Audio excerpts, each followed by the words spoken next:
we're back with another episode. This episode of The Face Off with Fleming and Fowler is sponsored by MyApothecary.com.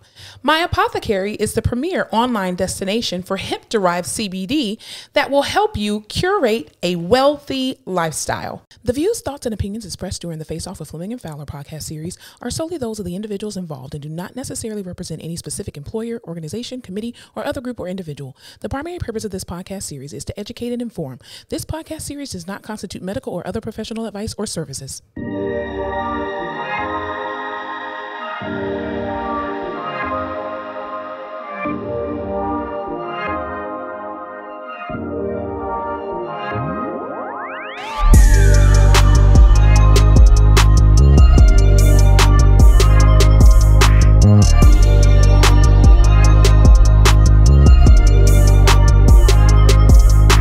All right, y'all. Welcome back to another episode of The Face Off with Fleming and Fowler. We are back at it again. Back at it again. Back at it again. Back at it again. Public service announcement. We can't start this episode off any other way. I need everyone listening to know Megan Thee Stallion is from San Antonio, Texas. She's not. She's from Houston. She was born in the Deuce Dime Countdown City 210, and she moved to Houston almost immediately. But I'm claiming her for the rest of my life. Thank you. Oh my God. That's the whole podcast, everybody. Thanks for tuning in. We are done here. We'll see you next week. Okay.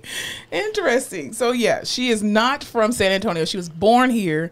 What if she was born at our hospital? Oh my God. I'm going to trace her back. It's meant to be. Oh, I'm really into genealogy right now because I got my 23andMe results back. You did? Come on. I mean, cool beans. What are you? Is that an appropriate question to ask? What are you? I don't think you're supposed to ask that to people anymore. So what's your ethnicity? Thank you. What are you? So like, what are you mixed with? What are you really though? I'm African American. I'm American. But what are you? And then I always tell people like, oh, I'm half black, half white, and they're like, oh. I'm like, oh, sorry, I wasn't more exciting. Oh, I thought you were exotic. Oh, what? My hair's wet and curly today. Thought I was Dominican. Sorry. My phone won't open. Okay, so we've all been waiting for it. The results of my 23andMe. Okay, shockingly enough, and to no one's surprise but my own, I'm 58.4% European. OMG. It's concerning. You're white. I'm white. You're white. I was concerned. My mom was upset that I was so concerned. She was like, what's wrong with being white? I'm like, what's right? Read the room. Read the room, Kim. Yeah. So no surprise, I'm fucking Irish, but what's your percent of Irish? 56.7. So you're 56%, you're 58% European, but you're Irish. Yeah. So like I'm 56.7% British Irish, but there's a part of Ireland that's like not Ireland. You know what I mean? Gotcha. And then I'm 1.5% Finnish. What is Finnish? I'm assuming from Finland. Oh, got it. I was like, you're Finnish. What? Never been there. Don't know anything about it, but obviously I'm going to have to go now. Yeah. The fun part though is... Are you black really? I am black really. I'm 40.1% West African. Wow, your dad got some weak genes, man. I know, mostly Nigerian, so I'm gonna claim that. Cool bean. We gotta go to Nigeria. That's what I'm writing to the bank. Yes. I am Nigerian if anyone asks. Yes, we gotta go to Nigeria and we gotta retrace Fowler's roots. I need to do that because I know I'm all the way African. You just know. Hey, listen, I thought I was too, and I wasn't. So you might be surprised. Well, my great grandfather is white. My grandmother's father is white, and her mother was black, and so I know I have some European in there. Yeah. Maybe you'll be like 20% European. I doubt it. And it'll shock you. My dad's from the backwoods of Georgia. I'm telling you, when I read that 58%, I was like, me? This is why you like Starbucks a white so much. woman? Yeah, this is why I smile with my eyes and my mouth shut at anyone. Do you do that when people, okay, the whitest thing about me, I swear to God, when I'm walking down the hall, someone looks at me, I automatically am like, I mean, I think everybody does that. I do like the no teeth smile, eyes wide. Yeah, I think everybody does that, especially like from the South. Like I didn't used to do that, and then when I moved to Tallahassee when I went out to college, everybody would speak, and I'm like, why the fuck are y'all speaking to people? That's so weird. But people who are in North Florida is technically like, you might as well say South Georgia because it's very southern there, and so I used to always just be, and then too working in healthcare for so long, you're always. I was telling someone the other day, like, I never used to be the like, hi, what's up? How you doing? But at the hospital, they have this rule that's like, If you're 10 feet away from someone, give a nonverbal sign, like a wave or a smile. And when you're 5 feet away, give a verbal, hi, hello, how's your day? All of that shit. So we're like, hi, how are you? How's your day? How's it going? This is why I have so much anxiety at work, because I don't want to talk to people. Exactly, but you're forced to. I always feel like someone's watching and it's going to be like, is that your values? Such excellence? Yeah. No, it's not. It's not being unexcellent today. Yeah, definitely. But yeah, that's some exciting shit that's happening. Well, congratulations to you. Thank you very much. I am now a white woman, and I will only be going as such. Yes, and if you get pulled over, you're still black. Can you imagine getting pulled over? Sir, and being like, I am 58% I am European. 58% European. He's like, and your black ass is still going to jail. Clink, clink. Peace, bitch. Oh, damn it. That's crazy. How was your week this past week? Other than your results, you have some big news for our audience. Are you sharing that or no? It's totally okay if you don't. Did I put you in a corner? I probably did. About COVID? No, about your house. Oh, I thought you were talking about that I was COVID. Oh, no. I've closed on the house. I bought the house. It's my house. It's my money and I want it now. This has been the fucking most... I was in my head before this episode. I was like, I'm going to try to cuss less. Not going to happen. Not after the week you've had. Not after the week I've had. Y'all, it's been a week. I closed on the house. We started redoing the house. I went probably on like Monday or Tuesday just to check it out. I go every night after work just to like make sure it's still there. Yeah. It's new house jitters. I did the same thing. I'm like, is it there? Did they take it away? I feel like they're gonna change the locks. So I walk in. It's storm. I don't know what it was last week, but the sky would just open up and start pouring. Yeah. So I'm at the house. Everything's fine, and I go up to one of the windows in my room, and it's leaking from the bottom part of the window, but it's not like water just coming in off the side. It's like water from the top of the seal. I don't know shit about houses. I was like, but that's not right. That seems kind of weird. I just like shoved some stuff there, and I was like, I'll figure this out later. Right. So the guy who's redoing my floors, my mom called him because my mom is still doing everything for me. But hey, there's nothing wrong with that. I know. She's really good at it. She said, hey, will you take a look at her windows? She said it was leaking. This motherfucker goes to the window and just pops it right open. Wow. The entire window the seal was broken, not secured. God. So there was no screen, no nothing. There was no screen. There was no, like, the locks were popped out. There was no seal on the window. Wow. The springs were taken out. Someone was squatting in my house. Oh my God. The house that I just paid hundreds of thousands of dollars for, someone was living in rent-free without my knowledge, was climbing a fucking tree right outside my front door, hopping onto the roof, popping the window open into my bedroom, and just fucking thought and bopping in my house. Wow. And we had, like, when we came in a couple weeks ago, one of the toilets downstairs was like super dusty, muddy, dirty. And we're like, that's so fucking weird. Shut the door, walked away. We were like, oh, weird. So now it's so like I had to steam clean the whole thing. I had to buy 2 new windows on top of all the other shit I had to buy. We cut down those motherfucking trees. Yeah. I'll be damned if you're sneaking into my shit. Hell no. You can get a bullet in your ass. Yeah. That's what happens to my parents. My parents used to own property, apartment or duplexes rather, in South Florida. And before my mom sold them after my dad passed, I had to go to her house, go to the place or whatever, because this crackhead started a fucking fire at the damn duplex. And I was just like, what the hell? We had to call the police. And when we called the police that day, there was another guy that was literally, he had broken off the wood panel that we put on, and he was sleeping in there. And so the cops was like, oh, well, you know, ma'am, do you want to press charges? So my mom was like, no, he clearly was just sleeping in there. Like, we're not gonna, I mean, just get out, just don't come back or whatever. Oh my God, we were so glad when we sold that piece of shit. Ugh, like residential property fucking sucks. Managing it fucking sucks. This is a gated fucking community. Yeah. I mean, there's not a cop at the gate, but there's a gate with a keypad. God damn it. I'm just like, how are these people doing this? So, and it was just more money than I had planned to spend, because we're redoing the floors and we're painting, redoing shit, and then I had to buy 2 more windows. We had to pay to get the trees cut down, and now I have to get the security company to come earlier than I thought, because I'm not fucking sleeping in there when people know. Too. Yeah. That's what I have in my house. So I'm just praying this was like some really cute but unfortunate immigrant family that came and maybe was working on the house before and thought could sleep there, instead of just like some random fucking opioid addicted, down on his luck man who was disgusting and creeping in my room. I'm just concerned about putting his muddy booty on your toilet. Oh, I have quadruple bleached everything. I ripped out. Thank God we were ripping out the carpet. Yeah, because that's what's grossing me out. Like, who the fuck knows what's on? Exactly. Oh my God, y'all. So it's been a fucking week. That happened. I remember last week when we were recording, and I was like, I just have this feeling that I'm gonna be in COVID. And I was like, no, you're not. No, you're not. And she's like, no, good vibes. When I tell y'all, I fucking walked in on Monday and I looked at my schedule and it was like, code ICU. I literally Home Alone like screamed. Yeah, it was horrible. And it was a rough week in COVID. So it's been a long one. Yeah, well, you've had a lot of different exciting things going on. That's awesome for you. Yeah, I love that for me. Yeah, but awesome. Moving in on... But don't tell people. I know, no. I'm not even saying that. No, I moved in.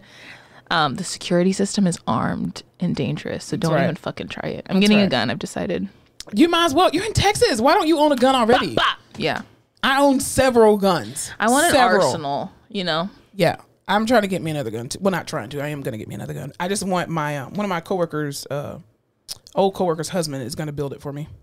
He's going to add on. What the fuck? Well, because I'm getting an AR-15, but what the fuck? But he's going to put like laser and scope and all that kind of stuff on it. So you can, because those are like buildable guns. You can build a lot of stuff. Watch so much fucking apocalyptic shit. Watch when the apocalypse hits. Don't try to come over to my house. Nope. My thing is, if you're gonna have guns anywhere, here's the place to fucking do it. Absolutely. Like if I rolled up to your house and you live in Texas and you have an insane gun like that. Like my cousin, I think he told me he paid like $9,000 for they're pricey. I'm not paying that much. Yeah, for a gun, and I was like, okay, I'm getting the Texas, great value AR-15. If you lived anywhere else, like the Northeast or I'd be like, what the fuck is this lady's problem? Like immediately, I'd be like, she's a psycho. I'm getting out of the house. Yeah, no. But in Texas, it's just like, oh, what gun do you have? Yeah, because it's fun. Like guns are not all bad if you know how to use them, and if you use them for the right thing. Exactly. And you're not trying to shoot up a school. Body. Yeah. Right. Don't try to shoot up a school or a grocery store or a church or anything like that. Just for recreational use. Make sure that you. Again, I'm licensed to carry, and I have an open carry. Licensed to kill. I have a concealed weapon license, and I'm an open carry. So I am very responsible with my guns. I do not. Well, I won't say that, but I'm very responsible with my guns. I'll just say that. Well, yeah, like growing up, when I would go to summer camp, you get to pick 3 activities, and mine were always arts and crafts, archery, rifles. You need to learn those skills, though. I feel like fucking Katniss. The way that this world is going, you need to. Every female should learn how to shoot a gun. Let's go to the shooting range. Let's do it. We'll take the podcast on the road. Let's do it. Oprah and Gail. We're trying to be. That's what I'm saying. You know. I'm Oprah. How was your week? Wait, I don't want to fucking be Gail. I already called it. Damn it. My week was actually, my week was hard. It started off really beautiful. And then I ended up getting a 515-pounder patient who just kept obsessing about his ass. And then he wouldn't shut the fuck up. Anyway, neither here nor there. And then we're going to talk about this in the rehab corner, but I think it was Thursday, was it? Thursday, I wake up and, get dressed for work and everything. And I'm leaving out of my house and get in my car and try to crank my car up. And my battery does not work. My car wouldn't crank up.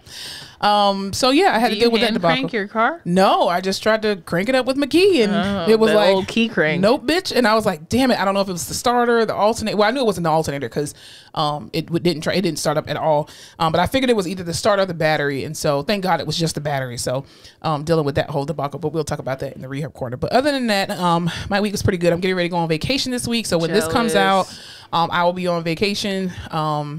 Technically staycation. I'm just going to stay and do nothing. I don't want to travel. I don't want to go anywhere. I just want to be left alone. Do not show up to my house. No one show up to my house, because if you show up at my house, I'm going to look at you on my security camera and I'm still going to not let you in. So good one. Pretty much. But yeah, other than that, it was cool. Cool. Oh, today is my aunt's birthday. Happy birthday. Shouts out to my Aunt Pat. Nope. Yes. Bo, that still reminds me of The Boss. I got boss. Yeah, today's my aunt's birthday. She was the aunt that did you have aunts? Okay, I have 7 aunts, right? 2 on my dad's side and then 5 on my mom's side. Your mom has 5 sisters? Yeah. It was 11 of them. Wow. Yeah, 6 girls, 5 boys. Wow, it's a lot of mouths. Yeah. 9 are still living. Wow. Yeah. Huh. And so and my grandmother is still living. She's 97. And so yeah, my youngest aunt, second to youngest aunt on my mom's side, today is her birthday, and she was the aunt, like, I don't call her by her name, like Auntie so and so, like she's just Auntie. Like, do you have an aunt like that you just call them Auntie whatever? I call them all by their first names. Really? She's the only aunt. I think because we grew up where we were so close to her, we never called her Auntie whatever her name is. We just said, "Hey Auntie," and that's it. Huh. So when we say that around our other aunts, we're like, "Hey Auntie," and they're like, "Yes," and I'm like, "We're not talking to you. We're fucking talking to Auntie." You. They're like, "Well, we're all Auntie." No, the fuck you're not. You're Auntie so and so, and this is Auntie. That's it. She's the only Auntie that we call Auntie. No, we have like I call my aunts nicknames, but they're just calling them their name. Yeah. Like I made Khaki, Lisa. Don't tell everybody all your names. Shishwa. Yeah. I hate you. All right. Well, let's go ahead and get on into it. The Olympics has officially started in Tokyo, Japan. Are we happy about this, or I don't know what to do. I'm still confused about how we're all feeling about the Olympics. I think the Olympics is I think the competition is great. I think it's going to be some great Olympic games. They've already had a couple upsets and stuff. Yeah, I think it's going to be a great bit of Olympic games. I think, you know, there's obviously some key people who we want there. Obviously, Sha'Carri Richardson, Coco Gauff, we want there. I thought you were talking about all those sexy people they keep posting. They're like, these are the athletes to watch in the Olympics. And it's like that hot swimmer guy that has the tattoos. And there's like this cute surfer girl. And then there's that hot guy with the grass skirt who looks like he's some kind of Pacific Islander. Nah. Not them. That's not who you're watching. I'm waiting on That's track. Who I'm watching. I'm waiting on Simone Biles, track and field. Yeah, that's pretty much it. Mm-hmm. Huh. Okay. Let me tell you. After the NBA bubble and the Spurs not giving what they were supposed to have gave. Yeah. Sports for me, I just haven't been doing it. Well, yeah, because it was on Zoom, and now even too like the stuff that they're showing, because you know it's on. I don't know what the time frame is, how far behind or in front of us. I feel Japan like they are a full half of a day, probably either direct. You know what I mean? Like probably behind or in front. Probably, but other side of the world shit. The way they're playing it, it's like, or the way they're doing it, it's just other athletes that are in the stands, and it's so quiet and weird.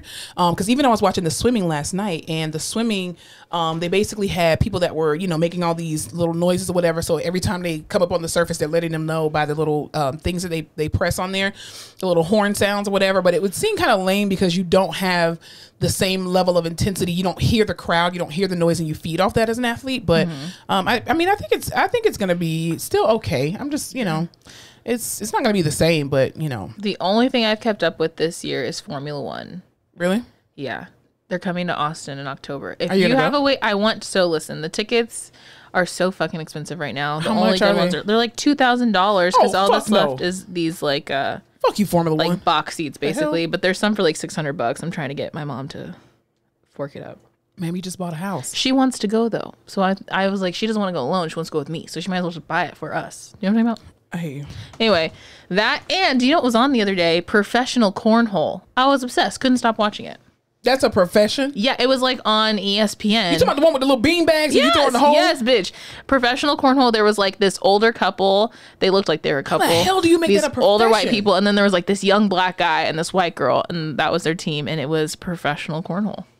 We are in the wrong profession. I'm saying, I could, listen, if I knew I could make money off of cornhole, I've never even played. Well, I played it a couple times, but yeah, I'm not good at that. Dude, you're not good yet. We could be a team. What about like Farmville on Facebook? Can we be professional? We can bring that back. Yeah. I've missed that. Tending to my crops, forgetting to water them. Yeah, that's ridiculous. Oh God. But even speaking of the Olympics, did you see how the Olympic athletes, they've been putting up all these videos of how the headquarters or the living quarters are basically, all the beds are made out of cardboard, and how they made them out of cardboard to deter athletes from having sex with each other. My thing is, cardboard's not gonna stop them, but if you want to fuck, you're gonna do it. You can fuck standing up. Especially if you're an Olympic athlete. Exactly. I feel like you can figure that shit out. You're an athlete. Handstands. Yes. Not headstands. You can do a headstand.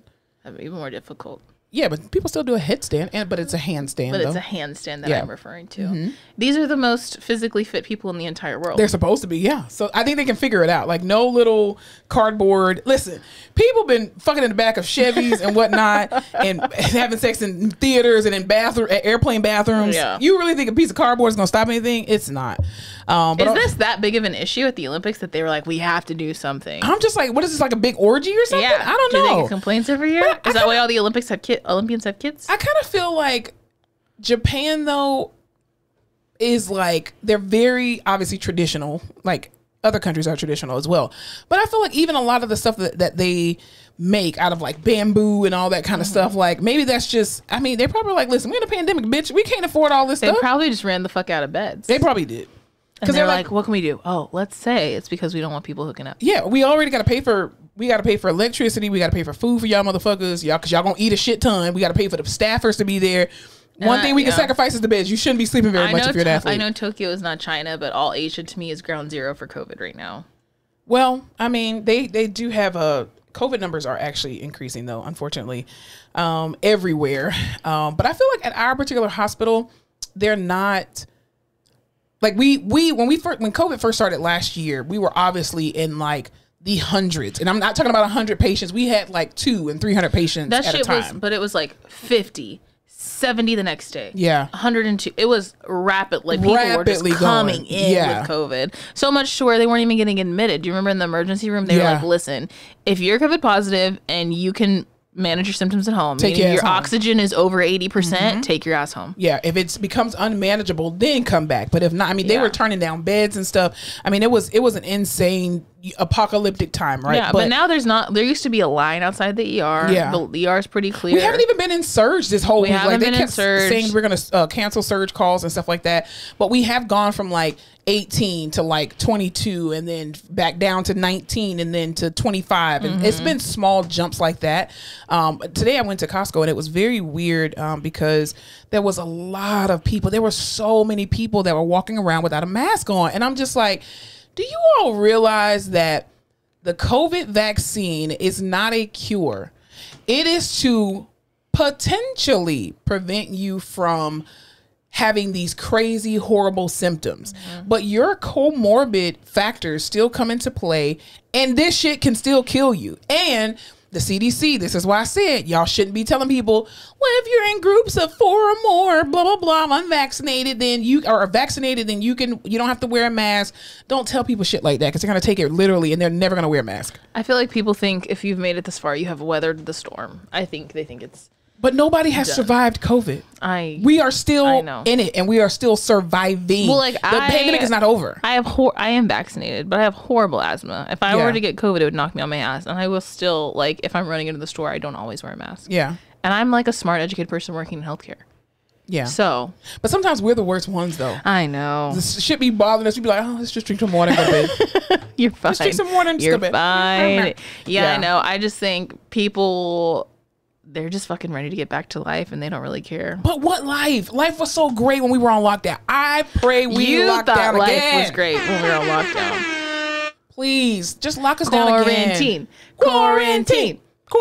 No, like the first 3 weeks of quarantine were cool. I'm done with it now. I just want everyone out and living life. That's because I'm an introvert, so I like being in the house. True. And the traffic was so great because there was nobody on the road. Well, you live an hour away from work, you psycho. I know, so it was nice time that I was able to just sleep longer and get to, get home faster and, be able to turn it off and turn it on and call it a day. So yeah. I just feel bad for all these kids. They're going to be stupid.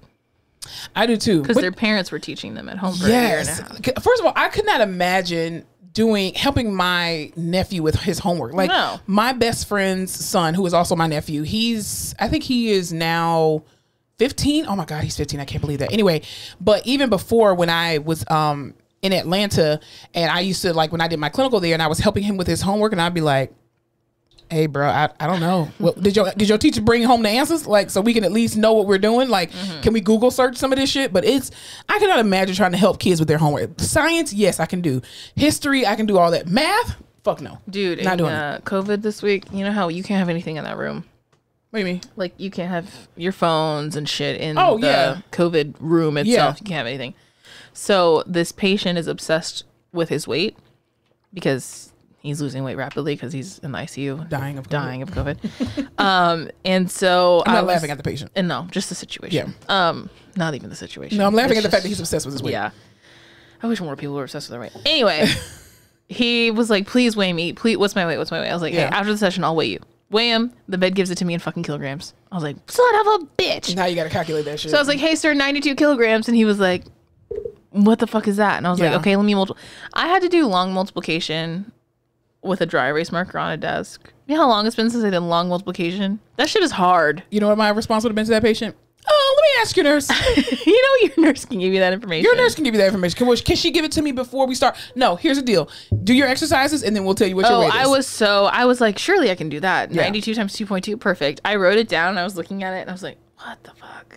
No, where does my placeholder go? Where does the decimal go? 180? It was 202. I got it right on the first try. Thank you very much. I was gonna say at least 180, sir. Because 90 and 90. 90 and 90 is 180. 180. Yeah, no, I feel bad for the kids and for the parents. That would stress me the fuck out if I had to teach my child. Well, even they were saying too in the news that children who are unvaccinated, well, obviously children are not vaccinated because the vaccine doesn't work for them yet. But they were saying that that the children still need to wear a mask when they're in school. But then there was another report that came out. I was like, oh no, the kids don't have to wear a mask. And I'm just like, everybody needs to wear a mask. My nephew, he goes to daycare or school rather, because he's 4. But he went to school and one of the kids was exposed to COVID or tested positive for COVID. His mom tested positive for COVID and half of their family tested positive for COVID. I guess they had some kind of party or some gathering or whatever. Always a party. The grandma got it. The son got it. The wife didn't get it, but the husband got it. So my nephew had to be out. All these kids had to be out of school pretty much for like 2 weeks, and they had to come back 10 days later with at least a negative COVID test 3 days before school was back again. So my sister and my brother-in-law, of course, had to swap who's staying home, who's working from home, calling in, calling out and stuff like that, because they couldn't take them back to school. That's stressful, dude. Yeah. And I'm like, your kids don't have a defense right now, people. Like, it's also just crazy how COVID can hop over members of families. It's just like diabetes. Huh. Jumps over. That's true. But that's more of like things I can actively do. That's very true. To not get diabetes. Yeah. Well, you have tried to. Not like someone coughed in my face and I have this fucking deadly pandemic. Yeah, you came in talking about you thought you had strep throat, and I was like, get the fuck away from me, bitch. I did. It has cleared up. And that's the thing too. How many people said, oh, I thought I had allergies and it was fucking COVID. So now every time True. Or like there will be a food and I can't really taste it and I'm like, who? And you're just like, wait, is that me? Let me go brush my teeth again. Yeah, maybe that's some salt. Exactly. So yeah, COVID numbers are rising. People, please just wear your mask, please. I don't care if you're vaccinated or not. Judgment. Wear a mask. No, because we've given you the opportunity to use your best judgment and you haven't done it yet. Wear a fucking mask whether you're vaccinated or not. COVID has no fucking cure, people. There is no cure for COVID yet. COVID is all it is a conspiracy. Don't listen to her. Well, they're putting chips in people as well too, and because the government is really concerned about what we are doing. Mm-hmm. Yeah. Like, I mean, do I believe the government puts chips in people? Yes. Do I believe that they're putting it in the vaccine? No. I just feel like the government is more the type to slowly poison us to get our money. Like, slowly have us addicted to certain things so that they can profit off of us, slowly introduce us to things that we can't live without. So then we need them and they develop and control the industry than they are to like just microchip us. Yeah. I mean, what would be the purpose of microchip? Like, here's the thing. Here I hold an iPhone. Yes. This is a microchip. The government can hear everything I'm saying. They can physically see me. They have your fingerprint. They have my facial recognition. They have everything. All of your credit card. They have my location. Everything. Everyone you've talked to. What do you need to put it in my body for when I'm literally carrying it in my hand nonstop? See, that's what I'm saying. They didn't microchip you. They gave you this device that you are now almost dependent on. It has passwords. It has your money. It has your everything. Whole life. You lose your phone. That's the government's stilo, not like bombard you and microchip you. The government is dumb, but they ain't that dumb. Yeah. Have you watched Veep? Have you ever watched that show? Yeah. Oh, with the girl from Seinfeld. What's her name? Marie Dreyfus. Yes. Yeah. That's like the government to me. Yeah. It's also Enemy of the State with Will Smith. Woo! Just saying. That is. Let's talk about great film. Yeah. What were you telling me about Holden? No. What the fuck? Oh, Snowden. You need to watch Holden. Who the fuck is Holden? I don't know. Nope. You need to watch Snowden. It's about the guy who did the WikiLeaks. He was working for the FBI. Yeah. And he's the one who realized that they were hacking into people's like laptop cameras and shit and spying on them, spying on the American people. And he blew that shit up and then flew the fuck off to Russia because they were about to trap his ass. Yeah. And this is a true story. This is a true story. So he's still there. To my knowledge, yes, he is still there hiding. Wow. And I don't think they were... there was this whole thing about when Trump was in office, they were trying to extradite him and all of this stuff. But... they better leave that man alone. If he already exposed your ass once, he'll expose you again. Jeffrey Epstein. Let's see. Oh, they revoked his passport and then they charged him with counts of violating the Espionage Act and theft of government property. Espionage? Did he work for the government? He worked for the government. That's how he knew all of this. And he stole... There's this great scene in the movie about him stealing... Because you know how hard it is to like get shit in and out of work if you work for the government. Yeah. So he had to steal it. You can't save anything. Yeah. So it was all of that. He had to take it and then he contacts all these people and he had to basically be like, I need you to write an article about what's going on. I need to be anonymous, but here's all this information. So it was all this crazy shit. Wow. And then he flew to Moscow and the Russians authorities basically... They were like, welcome. They granted him asylum. Yes, because they want all the secrets. Yeah. That's how Russia was able to hack the voter, allegedly. Yeah.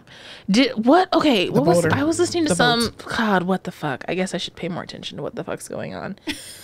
That's something. There was a huge Microsoft hack. like it was Microsoft, something that companies use.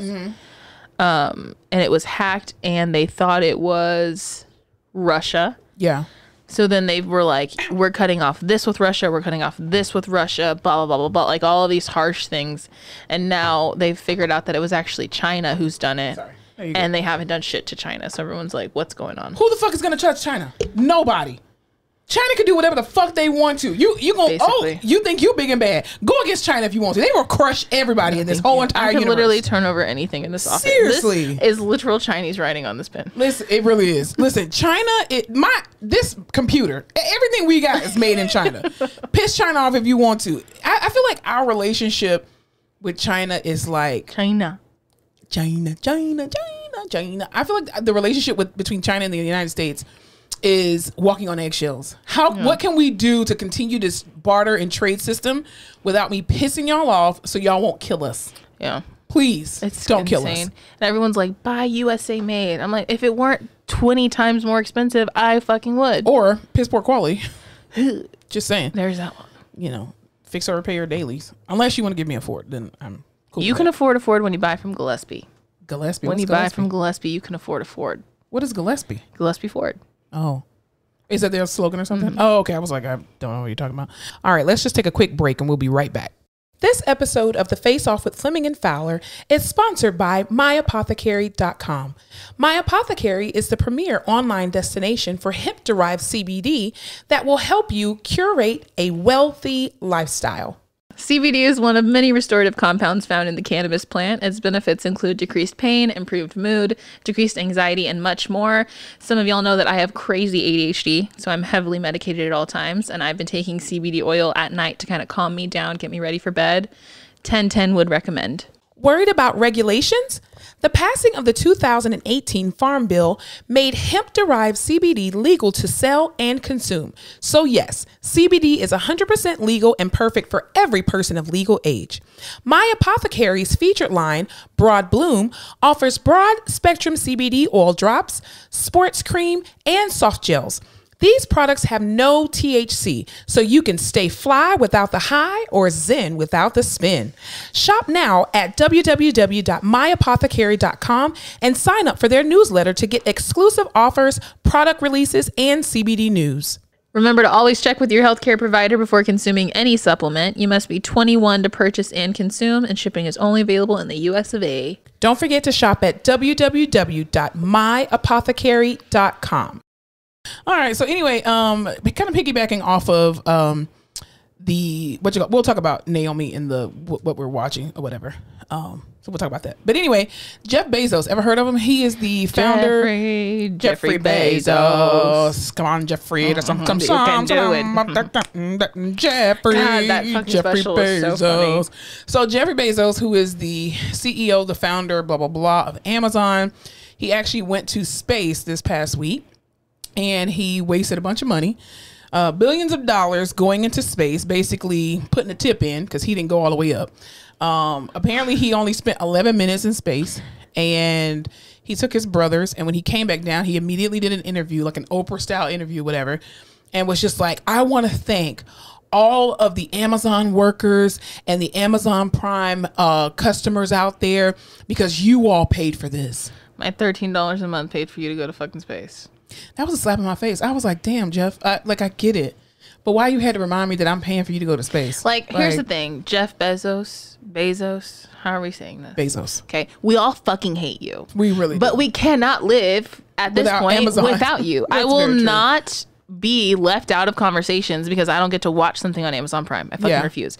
I will not wait 3 to 5 business days to get shit anymore than I need tomorrow. I won't. Bitch. That's why I fucking pay for Prime. Yeah. Do I like it? No. Do I know that you treat your fucking workers like shit and have them in fucking factories, fucking hustling and bustling, and pregnant women can't even sit down for a 12-hour shift? Yes. But I am addicted. I am dependent. So don't fucking remind me while you're up in space pissing around that I actively participated in this. Okay, here's the thing. You are already a piece of shit. We already know that, right? Warren Buffett no longer sits on your board, or is that, no, that's Bill Gates. Just kidding.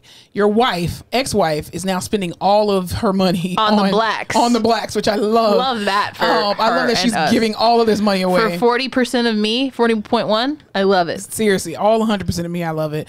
But that's not a way to think. That's so selfish. Just don't do it. Like, just go into space and don't tell nobody.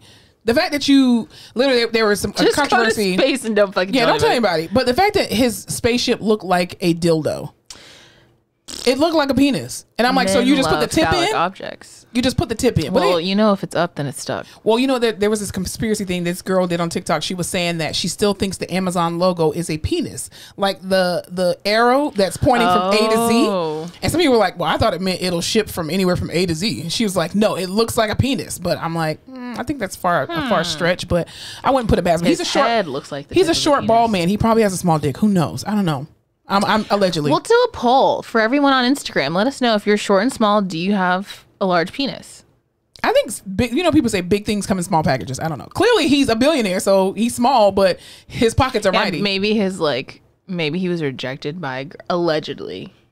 Maybe he was just rejected by girls, had fucking little dick energy, and he was like, I'm gonna channel this into being a billionaire. Oh, absolutely. I think you have to have a psychopathic drive in order to become a billionaire and to monopolize on the country. We as normal people, how many times are we like, we could work a little bit extra to make some money? Listen, but I won't, because I hate that idea. Yeah, I literally still have not finished my laundry room, and my coworker came over last year, April, to rip the stuff all out, and it's there. I just need to finish painting it. There's very little you have to do to convince me to not work or do something productive. Yes, very true. So I don't think I have the billionaire mentality. No. I don't know if I necessarily want to be around those who do. But I just feel like it's a sticky situation. I do get his mentality, though. I understand why Jeff Bezos is the way he is.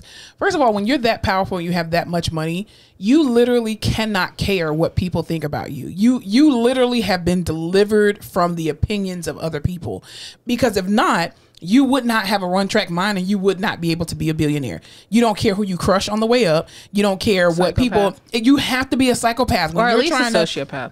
Absolutely, because the conditions. If you hear rumors about the conditions of your place, but then you come and you do an undercover boss or whatever, you just, Jeff Bezos is here and everything's wonderful, and everybody is just like step and fetch it. Oh yeah, everything's wonderful. You're like, okay, well, there's nothing to complain about. Let's keep going.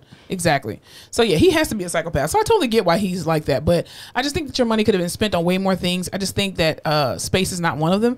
I mean, we're still in the middle of a pandemic, and you're going on a fucking spaceship. It is a dick measuring contest between all the billionaires right now. Yeah, like, Richard Branson was the first. Space. It was like, I don't know what little group chat they have going on, or little dinner party they have once a year, and someone mentioned space, and he was like, fuck that guy, I'll go to space. Yeah, Kevin Hart apparently said that he got an invitation to go, and he was like, nah, dog, I'm good. Oh, did you see Ashton Kutcher got invited to be on Richard Branson's, and Mila Kunis was like, absolutely not. We got kids, bitch. Because here's the thing, you can go out into space. First of all, the Challenger, I think you should look at the Challenger, and look at the documentary of that. When that shit blew up, as soon as it went off into space, I mean, it didn't even leave the Earth's atmosphere yet. Okay. Not only that, but there was another spaceship that came down that successfully went into orbit, came back down, and they burnt the fuck up on re-entry. That's what scares me, is coming back down. Shit's hot. Did you watch the documentary on the Challenger and about how the guys who built it and how they knew it was fucked up? They knew, and because they did all this publicity, they were like, well, we can't. It's the publicity. We can't. Dude, and I'm like, y'all just killed 7 people. The testimonies of the people who were like, I was supposed to be on that one, but something happened and I got held back, or I didn't get to go. They switched me out. I'm like, oh, that's God. I was just thinking about the black man. I was like, God damn. Always the black man. Oh, jeez. And the school teacher. I was like, she's a school teacher. Oh, no. Man. And everybody else. What if she hadn't graded all her papers yet? Oh. Anyway, but Jeff Bezos actually gave, there was this award thing that he gave to 2 people. Van Jones was one of the recipients, and he basically gave him it's like a humanitarian award. And he gave him $100 million to donate to any charity or to do whatever he wanted to with the money. Okay, first of all, why? Okay, let me get my mind together. Because he's a coon. Remember when everyone thought he was dating Kim Kardashian? Who, Van Jones? Yes, you don't remember that? There were rumors going around that right after she separated from Kanye, Van Jones looks like he has a small dick. No. Oh, it's a small dick podcast. He probably air pumps all the time. Just I hate you. What is he going to give? Unless you want to give me money, Van Jones. If you do, you have a big dick. I know. I hear you just came into some money, yes, Mr. Jones. Absolutely. I don't think he's going to give it to black people. No. And he should. He's one of those people who he's black on the outside, but he's white on the inside. Hey, listen. I mean, technically, you're black. You are. Yeah. Fuck off. Yeah, that's true. You're an Oreo. There's good ones. You're definitely an Oreo. There's some good people out here. Absolutely, but Van Jones is not one of them. Anyway, yeah, that's interesting. How do you transfer $100 million to someone? You have to do a wire transfer. It has to be, right? Because anything over $10,000, the government's going to hold it for an extended period of time. But if you give them like a cashier's check or you just wire it, then it's fine. You think he Venmo'd him? No. Cash App. I don't even think Venmo can hold that much. No, they don't. Can your daily Venmo limit is $3,999.99. They can't even make it $5,000? No, because I just tried to send $5,000 to someone and they were like, and I literally had to keep going down until they would let me. Oh God, that sucks. You have to do it multiple times. Gee whiz. So also in the news, LeBron James is actually the first NBA player to surpass $1 billion in revenue. Another billionaire in the Billionaires Club. But you see what he did with his money? He opened a school. It's got that cool wall in it. That's what I'm saying. He's doing good shit. Are JayZ and I was gonna say Madonna. What the fuck? Are JayZ and Beyonce billionaires separate or together? Separate. Mm-hmm. Billionaire couple. Billionaire couple, yes. But he's a billionaire and so is she. Separately of her. I would honestly say that I think Beyonce has more, and this is just me alleging, I think Beyonce has more money due to her career as far as being a singer, entertainer, and all that stuff. He has more investments. Yes, I think that's how he got his money. Because I mean, people are buying his records and stuff, but JayZ wasn't touring like that. Versus like that. And Beyonce tour, when she tours, she makes a shitload of money. Remember when she dragged him on the run because he was cheating? Yeah, she was like, "Oh no, bitch, I'm gonna watch your ass." Mm-hmm. Absolutely, and we're gonna make money because I've been doing this too long. I mean, damn if I see another chick on your arm. She was like, and you know what we're gonna do? I'm gonna sing about your fucking infidelity in your face. God. And I'm gonna make money off of it, bitch. I'm gonna get my bag. But did you also see that LeBron James, he fired his agent a few years ago, and he actually replaced his agent or his manager with one of his friends that was pretty much like down on his luck and everything, and he was unemployed at the time. And you know, they have basically, their relationship has helped him to surpass $1 billion. Like other NBA players may have $1 billion, but he's the first NBA player that's still actively playing that has surpassed this monument with endorsements and his contracts and all that kind of stuff. Listen, if one of my friends right now, I'm a lazy motherfucker. Me too. I'll put that on myself. But if one of my friends right now was like, hey, 10% of whatever you bring into me is yours. And they're a fucking celebrity, I'm gonna work my ass off. That's a lot. I'm sorry. I don't think that I would give anybody 10% other than Jesus. That's an arbitrary number. Okay. But I'm just saying what's fucking 2% of $1 billion? Yeah, but I still don't want to give my money away. Okay, you have to pay people to do the jobs that you need them to do. Do I? Yes. Do I get paid? Yes, you do. But I'm just think about on the other end. LeBron James is your friend. You're in the same situation you are right now where you're like, healthcare, is it for me? And he's like, hey, if you're open to it, I will give you this percentage. Anything you bring in for me, that's what you'll make. I don't give a damn if it's 2%. I'll leave. Let's go. 0.5%. Exactly. Like you would work your fucking ass off to bring in all this money. But do you really have to work your ass off when it's LeBron James? No, but I feel like there's a lot of like LeBron is the Nike. LeBron is that. So like you have to filter out these deals and see what fits him and what's actually going to be him and what's going to be the best for you. And you have to be like security for him. Like every opportunity that comes is not a good opportunity. You're the McAfee, Exactly. You're the Norton antivirus. Definitely. Also, too, the Cleveland Indians, speaking on the backs of athletes and sports, the Cleveland Indians have now officially changed their name to the Cleveland Guardians, which I think that's an amazing thing. That's cute. Well, they're trying to, our indigenous brothers and sisters have been trying to, for years, get these sports teams to stop using their heritage as these mascots and colloquialisms and blah, blah, blah. You have like the Florida Seminoles, the Indian, what are they, the Reds? Oh, yeah, Redskins. Washington, and then you have, like the Cleveland Indians and stuff like that, because they're not mascots. These are real people's heritage. And like you couldn't have the San Francisco Negroes or something. Listen, that'd be super disrespectful and rude and inappropriate. Definitely, because we'd be going up. The New York niggas, no. Cincinnati Exactly. You can't do stuff like that. You can't do shit like that. No. Yeah. So we definitely, I think that was an amazing thing. They should have been did that, because the Redskins are now, what are the Redskins? What are they now? They changed their name to something. Are they Cleveland Redskins? No, I thought it was the Redskins. Is this gonna pull up Washington? Cincinnati Redskins? I thought it was the Washington Redskins. Yes, they're the Washington something. They changed their name. New name. Hold please. Ooh, let me not fidget with that. Sorry. Washington football team. Yeah, that's what they changed it to. So they're changed it from the Washington Redskins to just the Washington football team until they can find a mascot. You know what? I like that. Yeah. We're the Washington football team. We're the Washington football team. Who's your mascot? Nobody. No. Football. Do you remember, maybe you don't know, but the Missions in San Antonio, the professional baseball team? Yeah. Semi-professional. Mm-hmm. I don't know what the fuck baseball does, but they were the Flying Chanclas for a while as a joke, and now they're the Flying Chanclas. First of all, that's hilarious. Isn't that so? They had changed but I don't think that's offensive, because it's just talking about a flip-flop. They had changed like all the team names to like super Hispanic shit. It was so funny. And now I think that's hilarious. I will only refer to them as the Flying Chanclas. That's hilarious, because that accurately depicts Hispanic moms. Yeah. Look how you can be cultural and inclusive and not fucking racist. Disrespectful, exactly. Also, too, so I know that you just came back from vacation. I'm going on vacation, but I'm not going anywhere. However, on the backs of flights and all this other kind of stuff, now a lot of these flight attendants are now going to start receiving self-defense training to deal with the increasing number of rowdy passengers. Let me tell you what I'm not going to do. Self-defense to deal with my job. If I have to take a self-defense class to work at this job, I will kill each and every passenger on that goddamn plane. Here's what a flight attendant is not going to do is put their fucking hands on me. Listen, and I won't put my hands on them. Yeah, that's true, because I'm a sane person. And I think it's insane that these jobs, like even at our job, we deal with people who are very sick, who have issues, mental issues, substance abuse issues, physical issues, whatever the case may be. Halitosis. Well, that's true. Stinking booty, they don't wash. Anyway, but my thing is, you will never convince me that, if a patient hits me, that I am not going to defend myself and hit them back. I don't give a damn if you're on a vent. I will knock that fucking tube down your fucking throat. You understand me? Like, I do not give a shit that you're sick, because you know what the fuck you're doing. She has ripped a hand open that was pried on mine, like the jaws of life. Well, I tried to. Because what was the lady doing to you? That man, remember he was grabbing his chest tubes, and I was my fingers got stuck in his to pry his open, and I couldn't rip them free.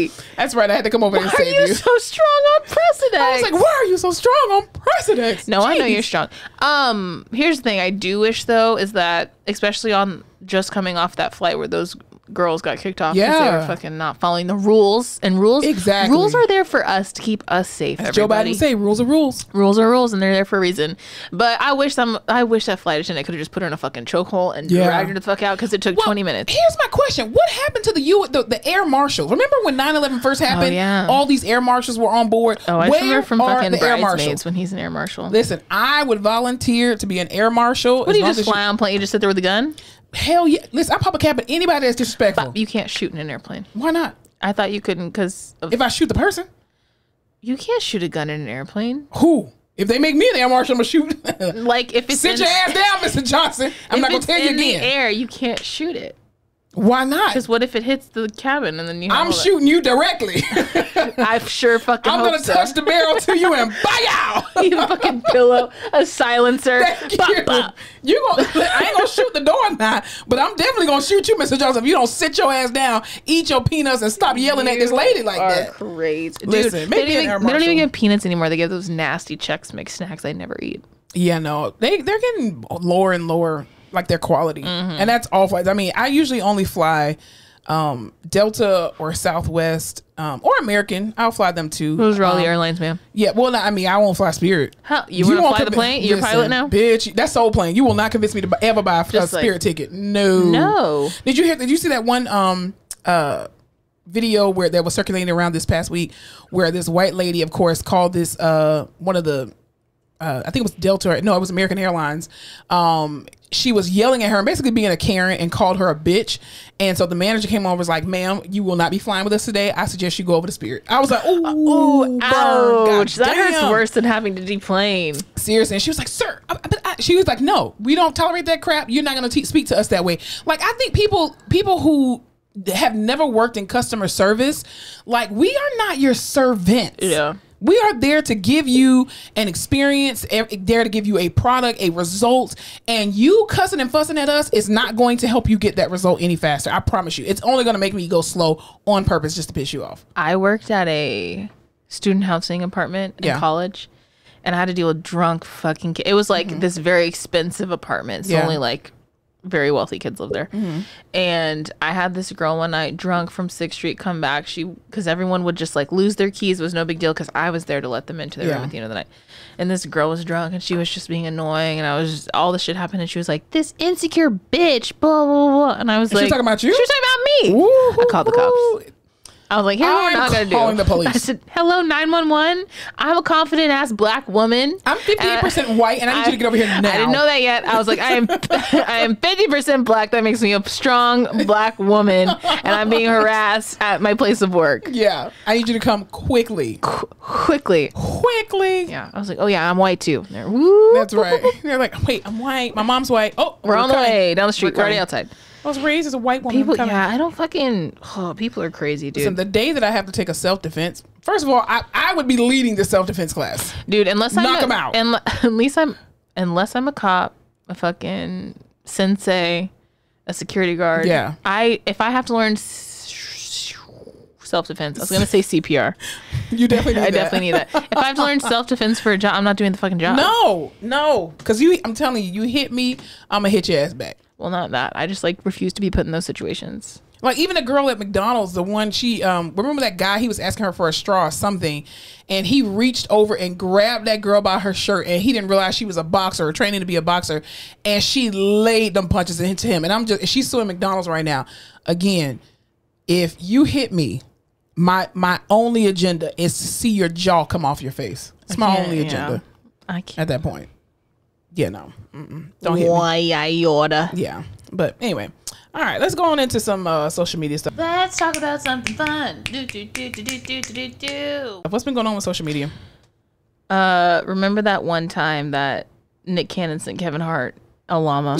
Yes, I do. To prank him. Yes, okay, I do. So to get back at him, Kevin Hart posted this billboard on, I don't even know where the fuck it was, but it was like, if you need if you need advice on parenting or being a father, call Nick Cannon. It was Nick Cannon's cell phone number posted on this billboard. So he's just getting blown the fuck up. We would no longer be friends. Dude, I hate prank. I hate them. Don't prank me. I'm not a prank gal. I'm not a prank girl. Don't surprise me. I don't even like surprises. Don't do that. I can't modulate my response to things. Yeah. So just don't do it. Like, when people walk up behind me, I'm yeah.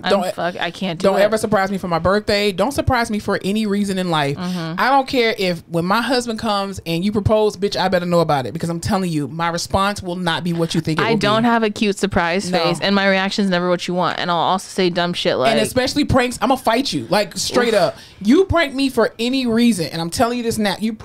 I'm telling you this now on air. I'm looking right into the camera.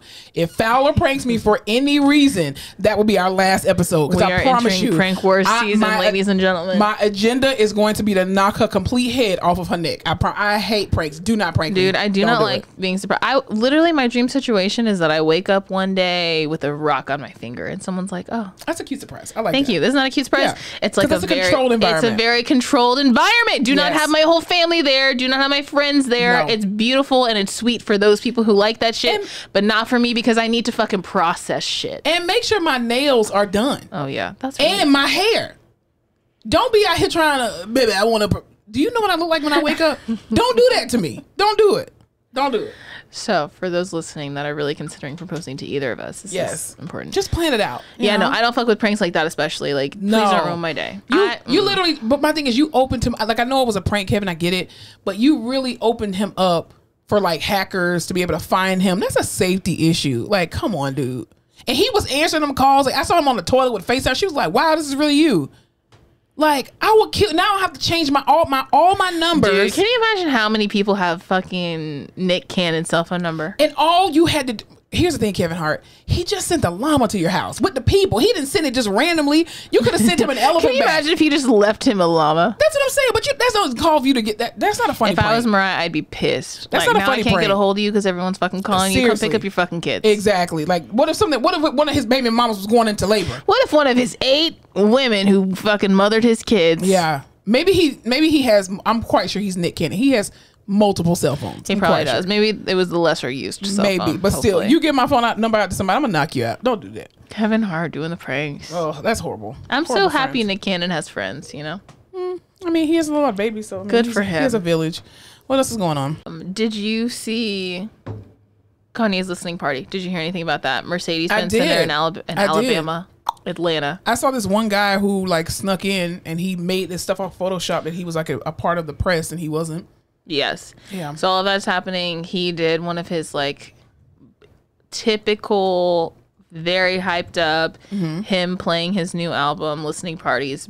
I know you were worried, but Kim was there with the kids. So was Chloe. It's good for her to be supportive. Yeah, and he, ranted about his divorce and how he's losing his family and sung a song about it and all that. How fucking awkward, dude. There's like... Wait, he said that in front of... He plays a song about the divorce. There are hundreds of thousands of people here. Obviously Kanye fans, hype the fuck up. Kim's standing there in her fucking weird ass clothes with the kids and he's just like, yeah, I'm losing my fucking family. Here's a song about it. Bing! But why are you losing your family is the question. Because you're not taking your meds. It'd be like that. You sometimes. Have bipolar disorder. Stifle his creativity. Sir, you're going to have to choose normalcy or Baker Act. I mean, what a fucked up choice to make, though. Can you imagine growing up your whole life not knowing you have some kind of mental illness, right? Yeah. And everyone telling you, you're a musical genius. I can't believe you're doing this. You've changed the way music is. You're so great. Da, da, da, da, da. You have this breakdown. You find out you have some mental illness. You start taking meds and your fucking creativity goes to shit. But is there a way we can put a lower dose? There has to be, but I'm just like, for me, if I'm putting myself in that situation, I would be in a fucking midlife crisis. But are you just using it as an excuse, though? Does it really stifle your creativity, or is it that you just don't want to be controlled by a substance? Well, when he was on his meds, he was fat. And as you know, being overweight... Because it's a steroid, isn't it? Yeah, it fucks all your hormones up. It makes you super lethargic, and then you get kind of depressed and all of that shit. Yeah, but I mean, you're a celebrity with millions of dollars. You can have a trainer. No, I think there's ways to do that, but I'm just thinking, like, if I'm putting myself in his shoes, people give you this positive feedback your whole life. You finally get control of your mental health, and your creativity goes to shit.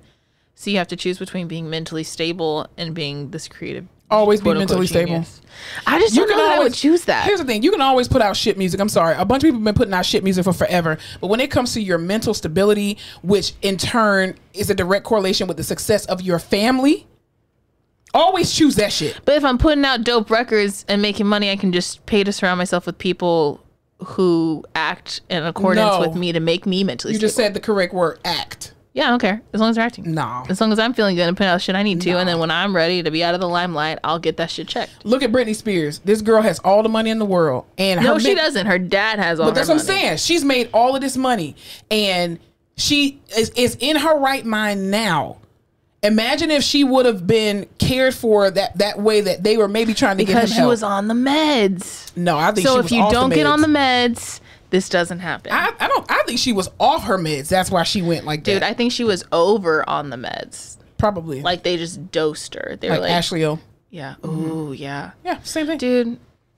Yeah. Every movie is real. That's all I have to say. But last thing, did you see Meg Thee Stallion, her Sports Illustrated outfit? Yes, I did. Holy shit. Like Junko chasing beautiful. Waterfalls, crystals dripping for her, my San Antonio queen. She is the first. She's from Houston. She's not from San Antonio. She's from San Antonio.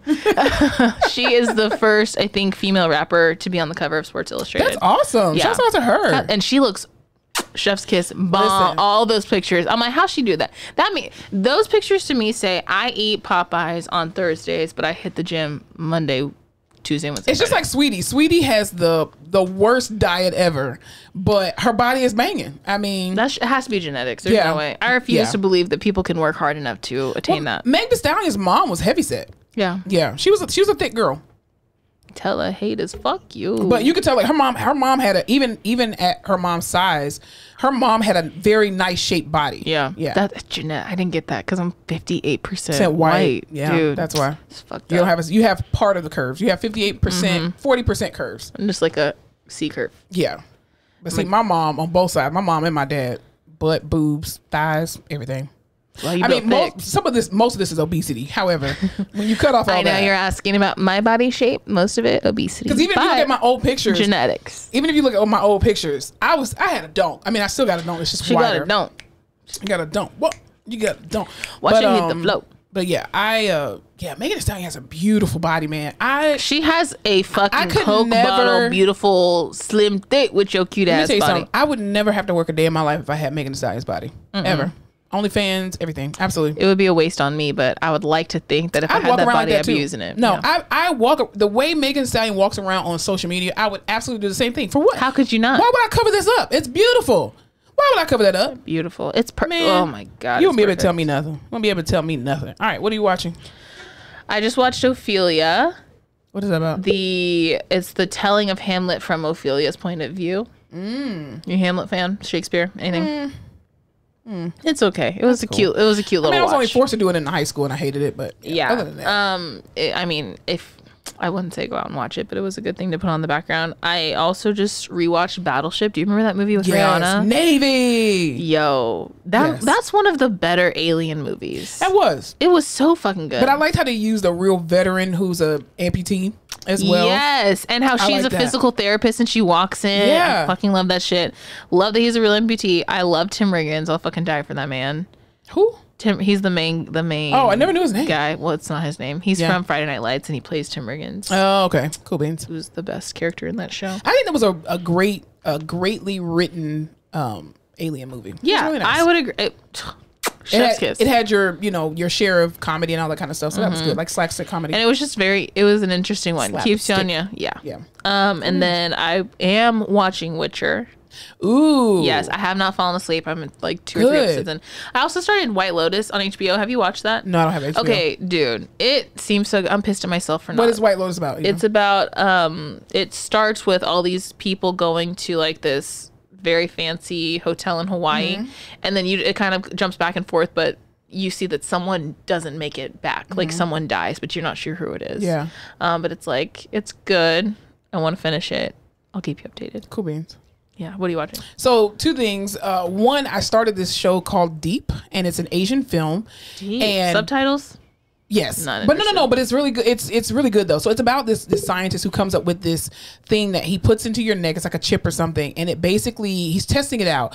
And he offers these med students $100,000. I would do it.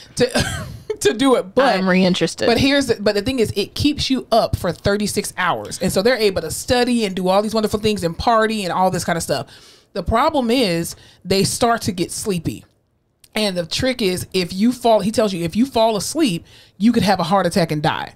But the chip is supposed to be keeping them up, but then their body starts taking over and they start having all these weird kind of side effects from it. I'm out. I'm immediately out. See what I'm saying? Yeah. And you can't. Dude, there's nothing worse. But then he ups the ante and he's like, if you can stay up for another 24 to 48 hours, then I'll give you $1 million each or whatever. And you can pay off your, med school, all kind of stuff. Yeah, it's insane. But then also too, I watched the Naomi Osaka docuseries on Netflix. The preview is depressing. Let me tell you something. This young lady, Naomi Osaka, I don't know if you'll ever hear this podcast. If you do, I just want to give you a hug. So you need to be like a lollipop. You need to be in the arms of a black woman with big bosoms. Like you just do. It really works for her patients. I think it'll work for her. They always fall to my boobs. I'm like, can y'all take me out to dinner first? But it's insane that this young lady.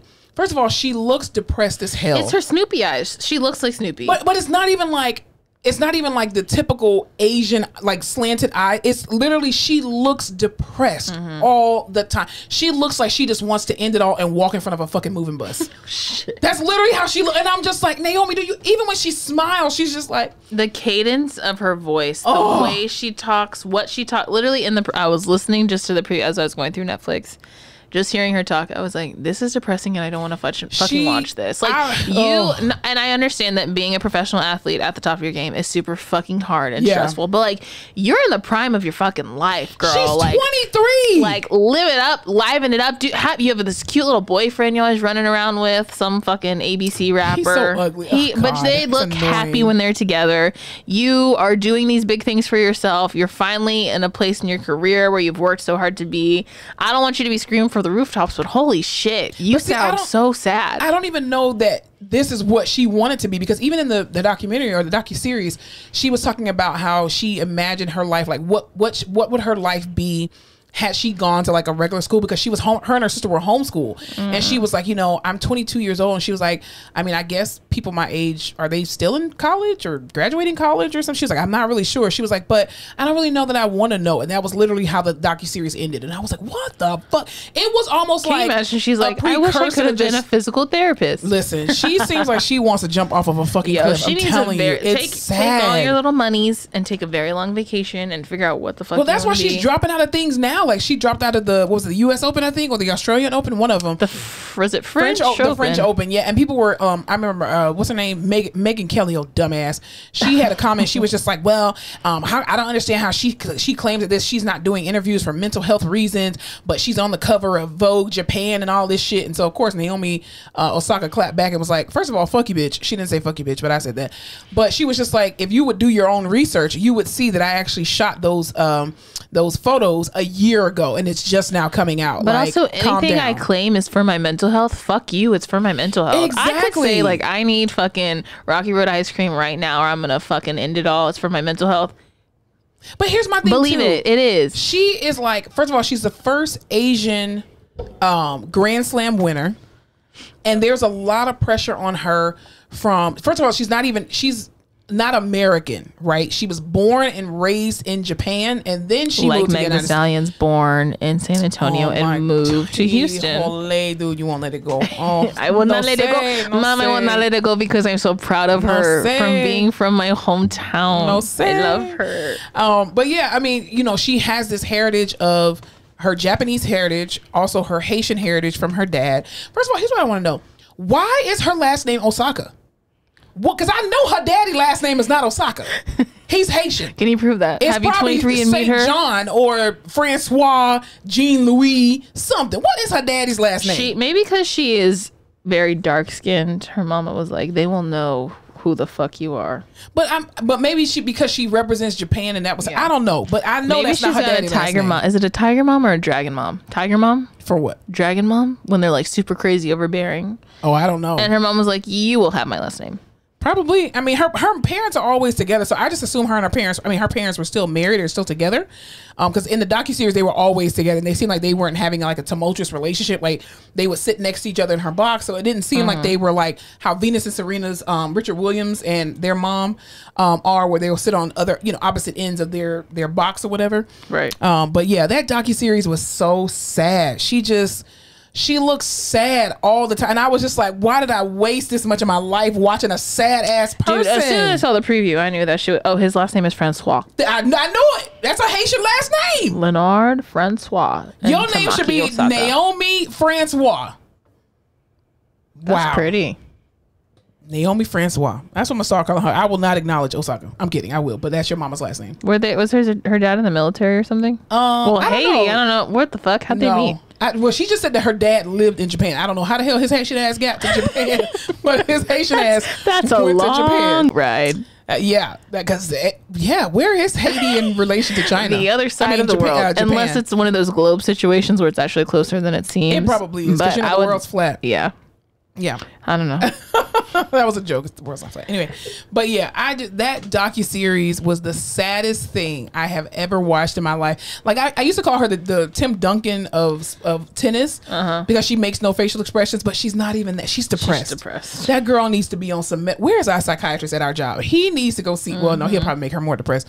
But she is sad. Did I tell you that the time we had a patient who had multiple spinal surgeries? Multiple spinal surgeries, and he ended up having a spinal cord injury as a result of all this stuff going on. And he got super depressed because okay, whenever you're done. Sorry, I'll finish I did my what story. You did. Jeez, my bad. He became super depressed because you come into the hospital for what you think is a simple back surgery. You end up paralyzed. It's pretty fucking traumatic. So definitely. Eventually, like after him being there for 3 months, they're like, you know what we should do? Get him to talk to the psychiatrist. Right. the first question, because it's COVID time, so you roll in the iPad and you just see the doctor on the iPad, right? The first question he asks is, how are you doing? He's like, fine, right? Because he's pissed. He doesn't want to talk to the psychiatrist. He's like, well, have you been moving around? When's the last time you got up and walked in the room? Oh my God. This man's been paralyzed for 2 months. Read the room, and I was like, surely there's a chart somewhere. Surely you chart review. So yeah, he probably would make. He does not. Yeah, these psychiatrists. Anyway, never mind.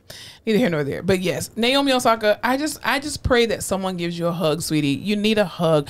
She just doubts herself so much, and I know that it's probably very easy to doubt yourself on the world stage because the people put so many different pressures on you, and expectations. Like you're carrying the nation, and it's like, no, that's not what you're here to do. She's representing Black people. She's representing the Caribbean. Well, she's representing Asian people. Did you hear that some people said to her that somebody told her that her Black card is revoked because she chose to represent Japan and not the United States during the Olympics. She can't represent African American people when there's so many different types of Black people that are walking around. She's fucking Haitian. Okay, here's my thing. So many people are mixed now. Yes. So many people. And you don't have to pick one side. You don't. Coming from someone who is 40% Black and 58%. Who just found out 2 days ago. What the fuck? Well, I'm just saying, like, okay, if I had I feel like white isn't really a strong cultural contender. Well, white people have no culture. Exactly. Yeah. So, like, except for thievery. If I was like, I don't know, Haitian and fucking Japanese, those are two very strong cultures. You shouldn't have to pick. No. There's because there's so many other representatives. There are so many other girls and boys who are the same as you. There are so many Asian, half Black, half Asian. She is Haitian. Yeah. She is Japanese. She loves things about her mom's culture and she loves things about her dad's culture. And guess what? She is both. So she doesn't have to fucking pick. And what I did love about the docuseries though was that they showed her life in Japan, like around her Japanese side of her family and stuff, and where her mom came from, where how her parents met, and she had like videos and stuff of her mom even in Japan and stuff because she was born in Japan. But then too, I think it was after the U.S. Open, I want to say, or maybe it was the Australian Open, they went to visit Haiti and spend time with her dad's side of the family. So I love that they show the two dynamics where, again, you don't have to choose which side you want to represent. I don't think Haiti has a tennis team. Mm-hmm. My thing is also because she phenotypically looks Black, right? Just like you said, she was born in Japan. Her mom's Japanese. She speaks Japanese. She has a home that she may identify more with that fucking side of her. So who is she? Because she was born and raised there. If you're grown up there and you're around it and you live there and you love it, and you also, you have nothing against your Haitian side, but you're just not as connected. Why the fuck wouldn't you go play for Japan?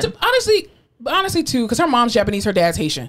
Most children are going to be closer to their mother's side of the family anyway. That's the same thing in my family. Like, I'm Black on both sides, but I'm closer to my mom's side of the family because that's who I'm around. That's who I grew up around, is my mom's side of the family. And my dad's side of the family, we don't know these motherfuckers. Have you seen that fucking, it was either a meme or TikTok, but it was like realizing that when my brother gets married, I'm going to be the dad's side of the family. Yes.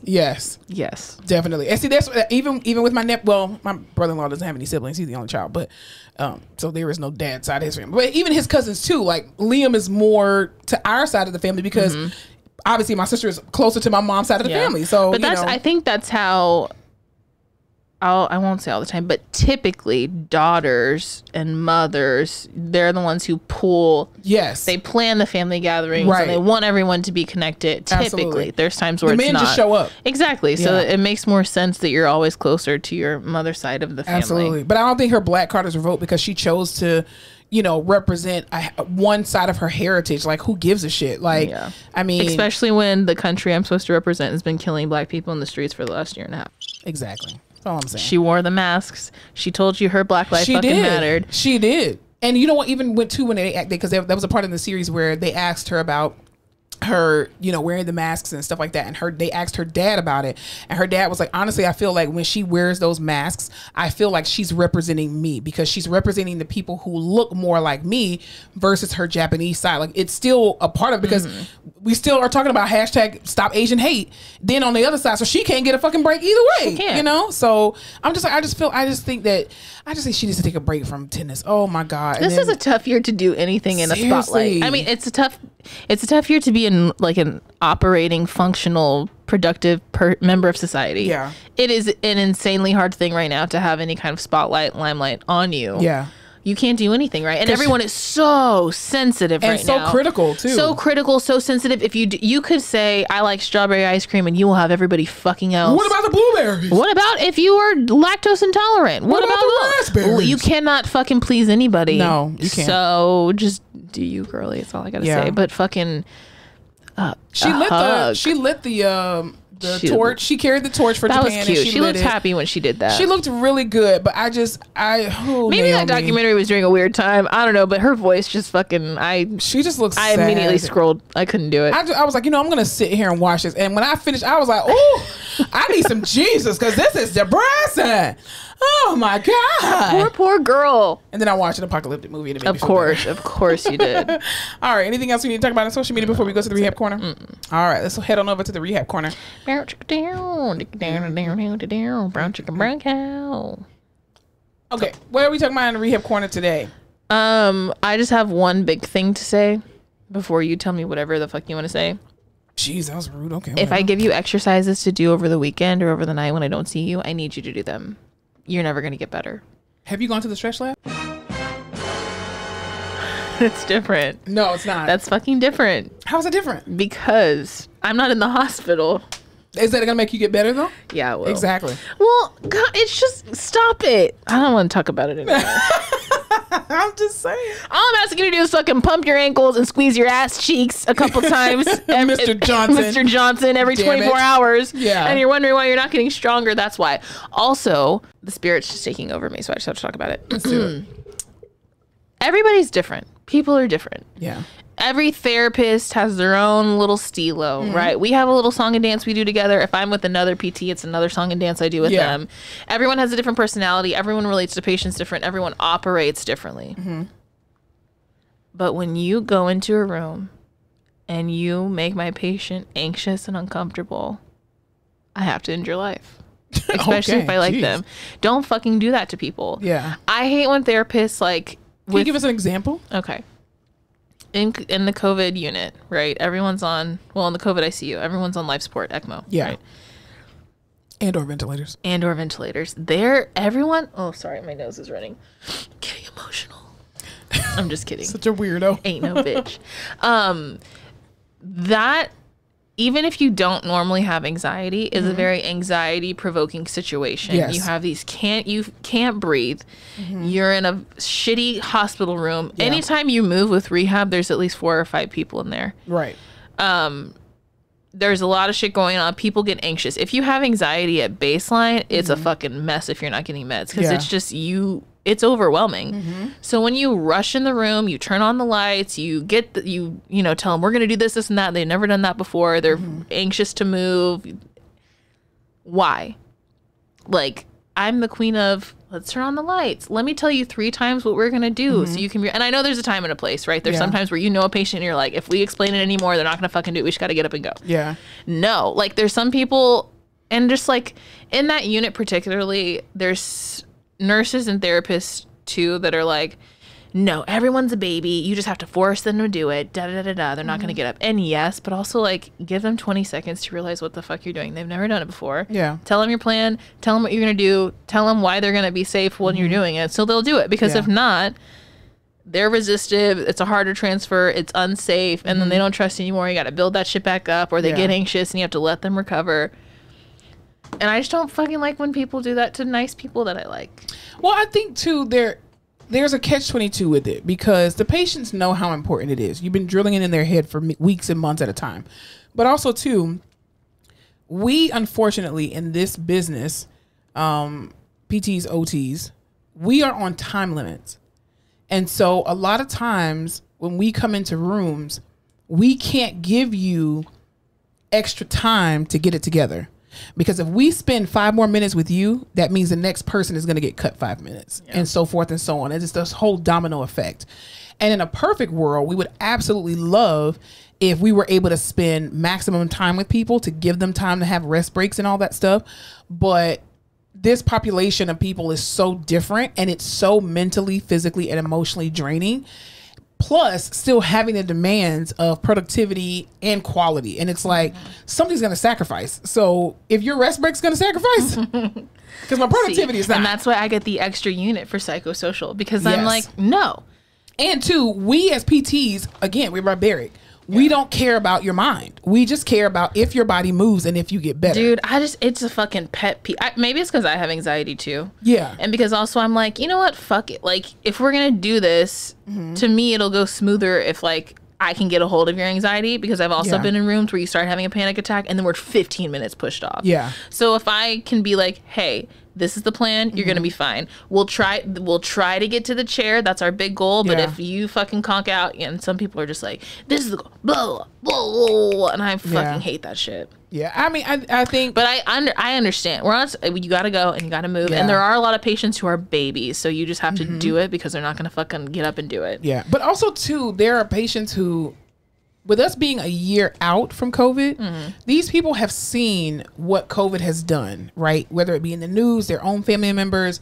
And so when you know what's happening, that makes your anxiety even more. And so you're never going to be able to fix that, versus when COVID first happened, nobody knew what the effects of. We just saw Wuhan and people putting people in goddamn trucks and shit. And we were like, oh my God, is this what COVID is? We're like, surely we're in America. We're not going to have the same issue. But at the same time now, you know, there's a different level of anxiety that comes with it, because now we do have a vaccine, and people may say, oh, well, can I get it now? Why don't we have a cure yet? Why don't we, you know, all these different things. So, I mean, but also too, it doesn't help when you have a very rigid person that's in the room with you that just won't shut the fuck up.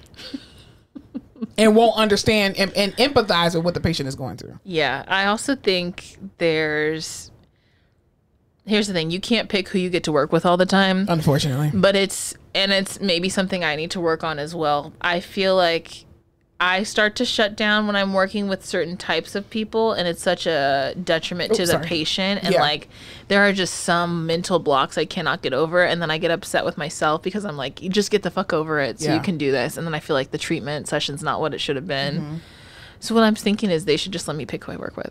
Pretty much. I feel the same way, because when I know that I have to work with a certain person, I'm just like, or certain people, I'm just like, oh my God. And I have to go in here and just kind of like, I try to rush through it, like just get in and get out. It sucks, because you're like, ugh. It's the stupidest thing. And it's just like, why are you fucking here? Shut the fuck up. Like, I had one of my coworkers, her student was with us, and it's always the students too. Well, the thing is, this guy is a very rigid guy, and I guess he was in the military before, which is nothing wrong with that, but there's no fluidity in his rigidity, if that makes sense. Like, he's not fluid in his standard set ways. And I'm very type A, and it's like, stop filling the room with your voice. You don't have to always speak. Explain to the patient once. These are patients who are post-surgical. They know exactly what's going on. They sign a consent form. They walk their asses in here. They will walk out. You don't have to keep saying all this extra shit. And, so what about, because you're making the patient nervous.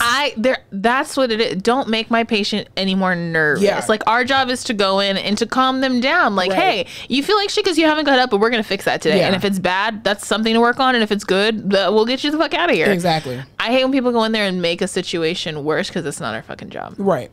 It's like, I need you to get your shit under control so we can effectively tackle this situation. Absolutely. That's why we work so good together. Yeah. You're rigid, and I don't know what the fuck is going on. I'm just all over the place. You give me some structure. I'm rigid, but I'm fluid at the same time. So I know how to adjust and adapt very quickly.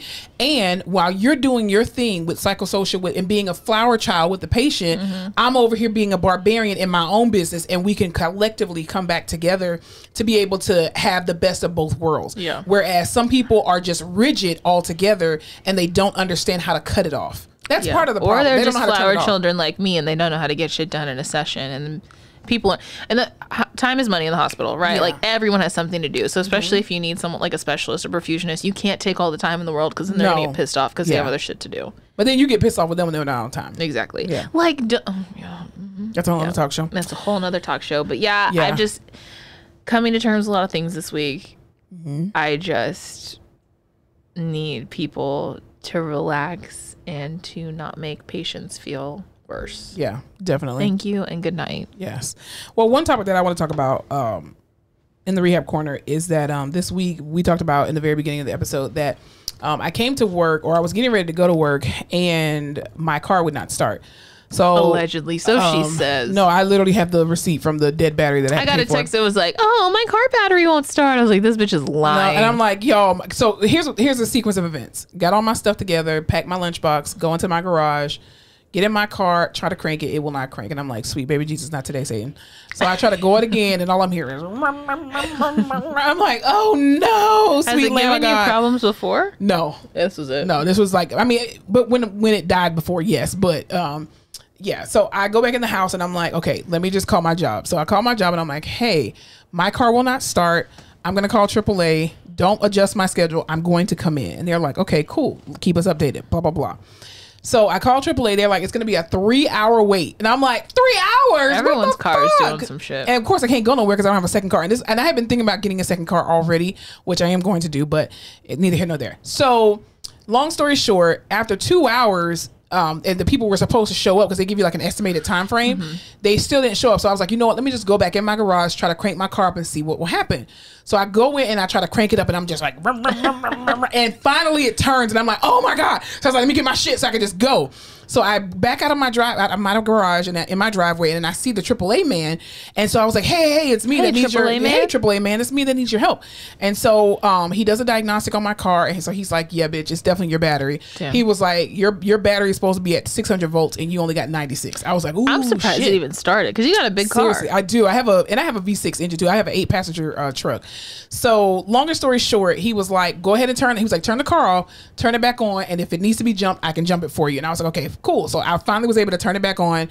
I go to work. I get to work at 9. I literally clock in at 9:59. That is amazing to me that you made it there that soon. Exactly. So I clock in at 9:59. I see my supervisor and I'm like, hey, I am here. And so she's like, oh, what did it end up being? And I was like, oh, it's my battery. I was like, so my car probably won't crank up in the garage, but I'm going to call AAA. They got to come and change it, blah, blah, blah. So she's like, hey, so just wanted to let you know that I'm going to have to update the tracking and you'll probably get a point because you're late. Let me update the audience. You get points at work when you call in, when you don't show up for work, when you if you're more than 15 early. minutes late to your shift. Yeah, like basically it's tardies and shit, but that can get you fired eventually. Yeah, if you get like 4 points, you get like a written warning. Let me tell you that the one of the big I will say like 47% of the reason I took this job is because when I was there, it was so flexible. Yes. Like, do you need to come in later? That's fine. Do you need to stay later? That's fine. Are you not able to come in? That's okay. Something happened with the kids? Don't worry about it. Yeah. You need to take time off? That's good with us too. Everything was so funky groovy because everyone did their fucking job and it was cool. And now nothing works like that. And I'm like, wow. It's so rigid. It's so rigid. It is very rigid. And when she said it to me, the first thing that came out of my mouth was, I don't give a damn about them dumbass points. Oh, that came out of your mouth? Yes, it did. And I was like, I don't give a damn about them dumbass points. You said that to that supervisor? I did. And she said, I'm just telling you. And I was like, I legit don't care. I said, and I told her, I said, be happy I showed up and didn't give you a list of 9 patients to have to figure the fuck out who was getting ready to see them in one of our toughest ICUs. So you're welcome. But I think, so then the day, of course, I see my patients and then I call AAA. I'm like, hey, I'm going to go ahead and get the battery from y'all because my old battery from AutoZone didn't have a warranty, whatever. Or the warranty ran out in May. So then I call the guy. He's like, we're going to be here at this time. So he meets me in the parking lot. I clock out to go meet him in the parking lot because, of course, I'm not stealing company time because, you know, they already watching me and I'm on target. So anyway, I clock out and I get all the way to the garage. Mind you, I parked on the 9th floor of this garage, right? What? There's nowhere to park? There's nowhere to park when I came in at 9:59. So we go to the floor and then I'm like, he was like, so yeah, go ahead and pop the hood. Alyssa, I go feeling on my legs. I have no keys. I have to walk all the way back to the building, to my locker, get my keys, walk all the way back. This man was so patient. He changed the battery for me. I was able to get home. He was like, I'm on the clock, bitch. Seriously, pretty much. And so he changed my battery and all that kind of stuff. All of that to say, jobs. Be happy your people show up to fucking work. The fact that... Because, okay, here's the thing. You could have gotten the same point and not showed up. Very true. You would have just not gotten paid that day. But right, but I would have to use my PTO and I don't want to do that because I'm going on vacation. Right, but a point is a point. So you could have said, oh, I'm already going to get a point. I just won't come in at all. Exactly. I really could have been real nasty like that and made y'all figure that shit out. But no, I'm like, I'm going to still come into work. And the first thing you say is, oh, not that, oh, are you okay? Do you need anything? Just, hey, you'll bitch. Still be reprimanded. Thanks. I'm just like, you know what? I'm trying to get points added on as quickly as I can now. Because now you don't piss me off. Well, no, and do you remember how they were like, it's not a point if you call in 24 hours before, which is stupid. But if you call in at least 2 hours before, it's a half a point. It's a half a point. There was some weird fucking point system. I called at 6. First of all, I was supposed to show up to work at 7. I called at 7:15. I called at 6:45 because that's when I leave my house. I called at 6:45. I called y'all. You leave at 6:45 to get there at 7:15? Yeah. That's wild. Oh, because the traffic is there's a school right now. That's 30 minutes. Yeah, okay. There's a school right now. But the thing is, and 2, sometimes I can get there a little bit quicker because I'm not gonna incriminate myself. But anyway, there's ways. Anywho, but my thing is, I'm just like, I called you before I called AAA. That's toxic.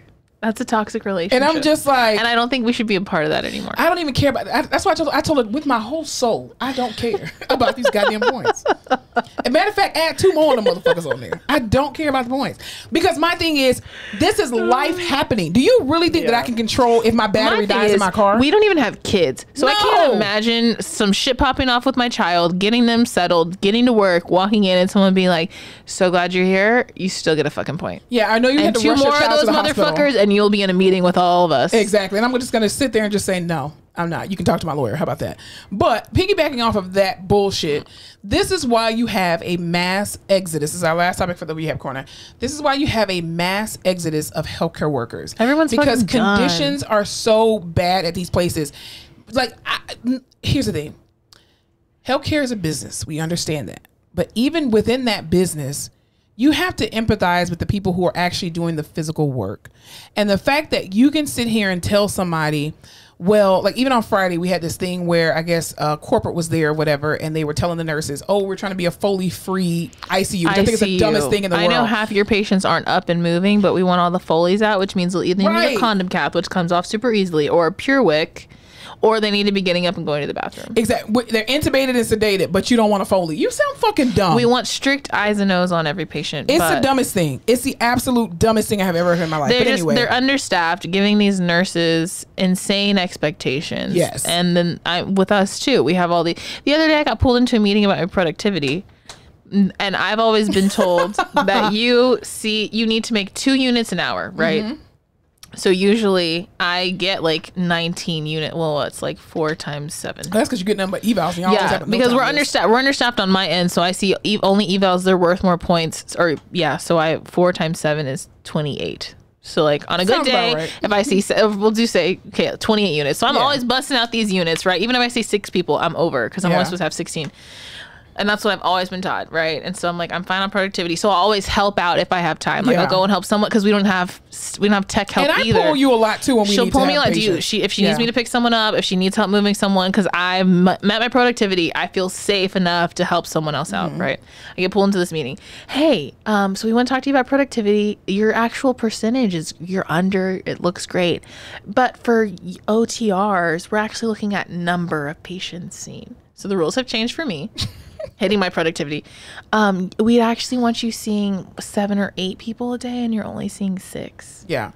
And then they're writing people up for not seeing patients or the productivity being shit. But I'm like, do you realize, well, first of all, I had to write an email to the people who do schedules because I'm like, you all are fucking up my productivity. Because what happens is the schedulers come in, they look at how many evals that particular unit has or this zone, and they divvy up the evals per person so it can be equal, right? Well, then when I go to do my chart reviews, the evals that are on my list are not really evaluations, so I don't get as much productivity, and they turn into... And you still had a chart review. Like I still have the chart review as if they are a fucking eval, and then I only get a unit and a half for a patient that I have to do all this fucking work for. So then you're fucking up my productivity, and I know if it's happening to me, it's probably happening to other people, or maybe it's just happening to me because I'm a target. Anyway, so it probably is just happening to me because I haven't heard anybody else complain about it. But my thing is, people who work in different areas, especially who work in ICUs, I don't care what ICU it is, your productivity is going to fucking suck. Half your people are not going to be appropriate. They're going to be on dialysis, you can't touch them. They're going to be on increased pressures and you can't touch them. There are going to be so many different reasons why people cannot be seen in the hospital, even if you're not in the ICU. And the fact that people are coming to work, we're doing the best that we can, and you're just like, Yeah, but we don't care. In a pandemic, I'm doing the best that I fucking can. In a unit that's already understaffed with nursing, and half of my job is making sure the patient's ready to be seen. I can clear with the nurse. Washing people's ass. Are they going somewhere? The nurse for this patient had to take them somewhere. I can't fucking see them till this because they have a weird situation. Yeah, it's insane. There are so many bits and pieces. Everyone is doing the best they fucking can. Seriously. And nobody cares. And management is still like, I could give a shit. And you can't duplicate what I do on a regular basis. No.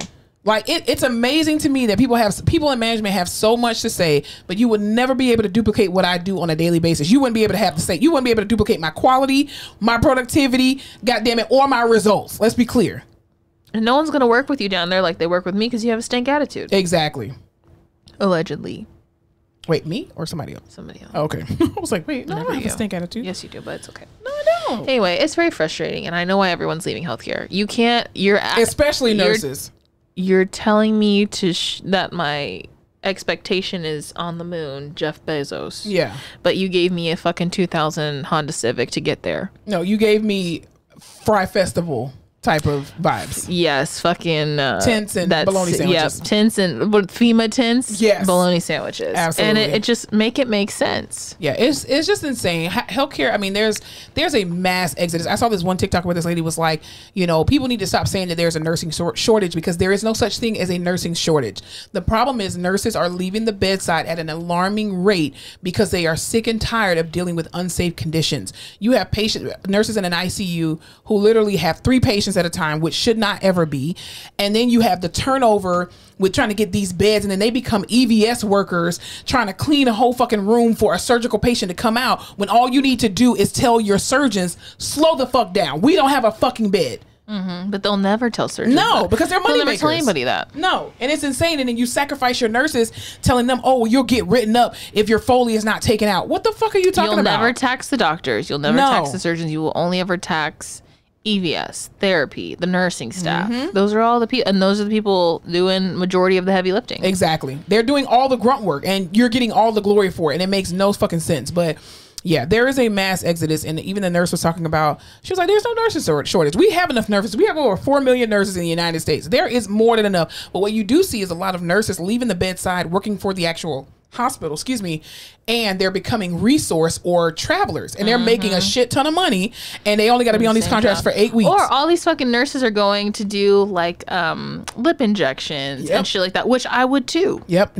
Or they're going to, I think nurse practitioners are going to be so oversaturated. Yep. That and nursing education, even my friend from high school, shouts out to Crystal, she ended up going back to get her master's, and she got her master's in nursing for nursing education, and she's going to go back to get her PhD as well too. But even her, like, she chose the education route. There are so many other nurses that are going back and choosing CRNA or going back to nurse practitioner school, and even therapists, they're getting out of the business and consulting, or they're doing outpatient or opening up their own clinics because of all the crazy insane demands that these companies have, and not realizing we're in the business of results, and if you don't allow us to have the time to work with our patients, we can't produce results. Yep. Like, I'm not going to sacrifice my body. I don't have the freedom to work at my best, right? Yeah. And not be. I'm not saying that you should just be like, do whatever you want, because obviously we have to be productive. Crying? I'm so sad about this. Oh, okay. I'm sad about working 40 hours a week. Well, me too. I'm definitely sad. You have to give me the space and the freedom to work in my best capacity to make the best results. And I feel like we had that before the pandemic. That's fine. Well, let's just call it what it is. We had that before. They fired our director. That's not alleged. We got left with a shitty one. But you know what? I'm here, and I get a direct deposit every 2 weeks, and I'm very blessed to still have a job after this crazy year. So I'm just gonna keep it on the positive. I have a house now, as I said 15 times probably, so I have to keep showing up to work. I have no PTO, so I will not be taking any time off. Please don't invite me on any trips for the next year. Thank you. I will not be able to attend. Well, I will be on vacation this week, and I am excited about it. And my vacation starts on Wednesday, and I'm grateful. I'm grateful to be alive. Big ups. Wear y'all masks, please. Blessed and highly favored over here on the podcast. Sorry, I just poked your booty with my toe. If you want to touch my butt, just say you want to touch my butt. Jeez. Oh, it's going to be a good week, and I'm not going to put any negativity over it. No, it's going to be an amazing week on purpose, because we are going to choose for it to be an amazing week on purpose. Is it your mom? Mm-hmm. To your mom, we're recording. Oh, I met Alyssa's grandmother, her Nana, this week. It was a very special week. Yes, it was awesome. She was like, "Oh, you're Monica." I'm like, "Hi, grandma." Yeah. But yeah, so she thought I was just walking down the hallway. Yeah, I really thought she was just walking with a random like white lady that's a random patient, and she was like, if you ever see this woman, blah blah blah. And I was like, what? She's like, it's my Nana. I was like, oh my god, love my Nana. So yeah, everybody's grandma's awesome. Well, not everybody's, but most people's. My grandma's awesome. Anyway, that's good. Mine's good and yours is good, so we're good. Awesome. Anything else before we leave our listeners? No, everybody go out. When you're in bed tonight, do some ankle pumps, some glute squeezes, some straight leg lifts. Heel slides in my name, because I'm a physical therapist. And make sure you lay prone at least 5 minutes every day. Please. And prone just means on your stomach. Lay on your stomach for at least 5 minutes every day. Do some good stretches. Get some stretches in there. Yeah, you still need to go to the stretch lab. I know. I will. Anyway. All right, y'all. Love you guys. We'll see y'all next week. Spread love and light. Is that what you say? That's your word, not mine. Spread love and light, everyone. Go out there and do something good for yourself. Self-love. Self-care. Yes. Make an appointment with your therapist. Absolutely. Thank you very much. Bye. Thanks so much for tuning in to another episode of The Face Off with Fleming and Fowler. Don't forget to follow us on all our social media platforms, Instagram, Facebook, Twitter, and YouTube at The Face Off Pod. Be sure to tune in to The Face Off every Tuesday when new episodes are released.